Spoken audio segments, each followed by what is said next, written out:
Well, a lot of questions this morning after the death of 14-year-old Canadian rapper and social media star Lil Tay.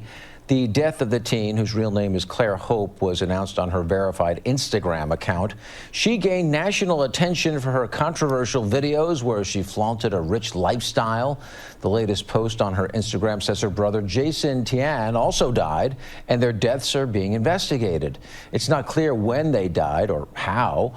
Lil Tay moved to LA from Vancouver in 2018 for possible opportunities in the entertainment industry. So if you were anything like me yesterday, you might be wondering, who is Lil Tay? Back when she was blowing up a couple years ago, I would hear about her from time to time. I know there were a lot of videos made about her and how she was the youngest flexer online, making Instagram and YouTube videos with the fanciest cars, flaunting all this different money, and all the while making sure that the audience knew they did not have as much money as her. I believe that Rice Gum is the one that actually kind of discovered her. He's the one that first put her on display in front of millions of people.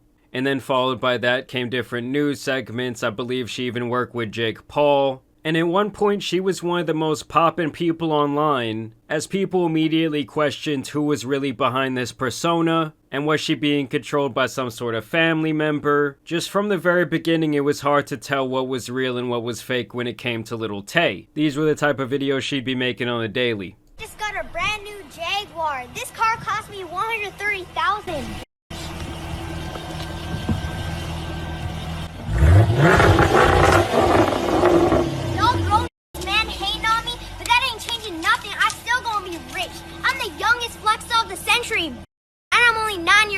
And then you go onto her Instagram, it was really all the same thing. It was all about, you know, holding up stacks of money. This Lil Tay, let me tell y'all something. This costs more to your rent. My toilet costs more to your rent. Everything in my bathroom costs more to your rent. And see, this is my closet. Everything here would be designer. Gucci, Louis, Versace.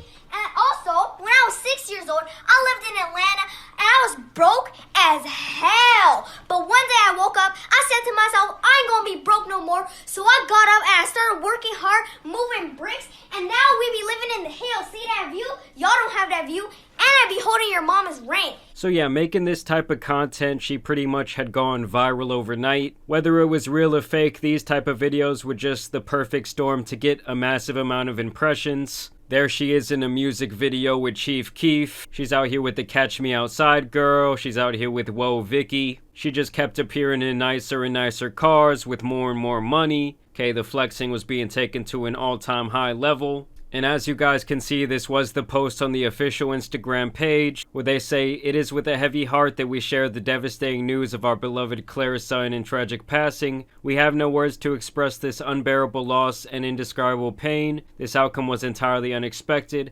and has left us all in shock. Her brother's passing adds an even more unimaginable depth to our grief. During this time of immense sorrow, we ask for privacy as we grieve this overwhelming loss. As the circumstance surrounding Claire and her brother's passing are still under investigation, Claire will remain forever in our hearts, her absence leaving an irreplaceable void that will be felt by all who knew and loved her." So once this news broke, it was all over all the various media outlets. Of course, if true, this is obviously a very tragic thing, but this post also made people very suspicious, as her brother and other family members have been known to lie for clout over the years. And so people didn't put it beyond them to lie about something as horrible as this. Because a couple years back, in the midst of her blow-up, a raw video actually leaked where you could see her brother feeding her the different lines of what to say during these outlandish videos. Lil Tay be popping on YouTube right now. No.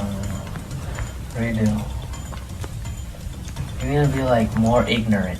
You have to be like, ooh, Lil Tay out here. Wait, what did he say again? You still irrelevant, like I said last time. What do I say? So essentially, this young girl was being coached into this whole character that she had going on. Obviously, with her brother being the one feeding her the lines in this video, a lot of people suspected he was the one behind the whole account. He was the one behind this whole persona. But then things got really strange when people started suspecting that her mom was actually involved. There was a couple of cryptic messages sent out from her Instagram and YouTube accounts like this one. where it shows a video of Lil Tay crying and the caption says, "This was the moment in 2018 my mom showed Tay the court order from her father demanding custody, money, and control over her career. Starring today, she will be fighting for her life in the Supreme Court of Canada. Tay has no money left to pay for lawyers for fighting for her freedom. Her father has stolen everything from her. She has been physically and mentally abused by her father and his current wife. Please visit the link in the bio for the full story and the GoFundMe, and donate and share. Your donation will go towards Tay's legal fees, giving her a fighting chance at freedom in court. You are Tay's last hope in saving her life from a..." And the crazy thing is, with all these different stories going on around her name, no one has ever really known what was real and what was fake, what was a lie and what was the truth. And strangely enough, it seemed like everyone in the family, from the brother to the mom to the father, all kind of played their roles to keep this deception going. Like I said yesterday, this news came out, it was a major story. People started to really look into this whole situation. Okay, they apparently found out that the police say they have no record of some sort of tragedy, they have no record of her death. And it says here even her former manager reportedly shed doubt on the family's statement. Given the complexities of the current circumstances, I'm at a point where I cannot definitively confirm or dismiss the legitimacy of the statement issued by the family. The situation calls for cautious consideration and respect for sensitivities involved. My commitment remains focused on delivering updates that are both reliable and appropriately timed. This post came out from the Daily Loud this morning, where they talk about how people are speculating whether or not she has actually passed away. I found this to be the most interesting thing from this headline, that Lil Tay's father, Christopher Hope, declined to confirm his daughter's passing, where he says, "Yeah, you have the right person, but I don't have any comment right now." And as you guys can see, in a very chilling fashion, the bio to her YouTube account has been changed to "Help Me." Alright, so I have to jump into the video right here to hit you guys with this breaking news, because we have recently found out that Lil Tay did not actually pass away.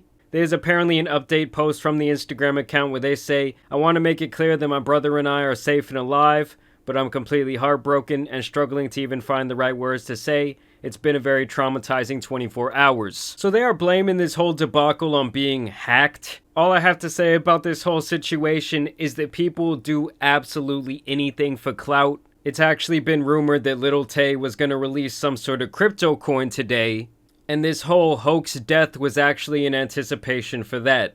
In my opinion, she was not hacked. These people were trying to garner attention, and obviously it worked. I mean, this was a massive story. Multiple news outlets were covering it as if it was real.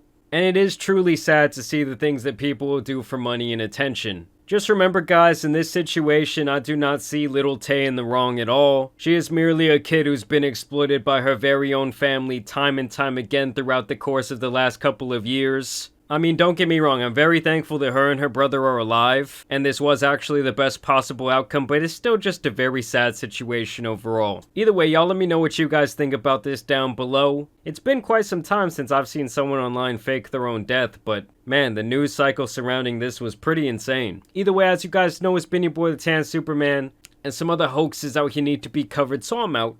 Peace!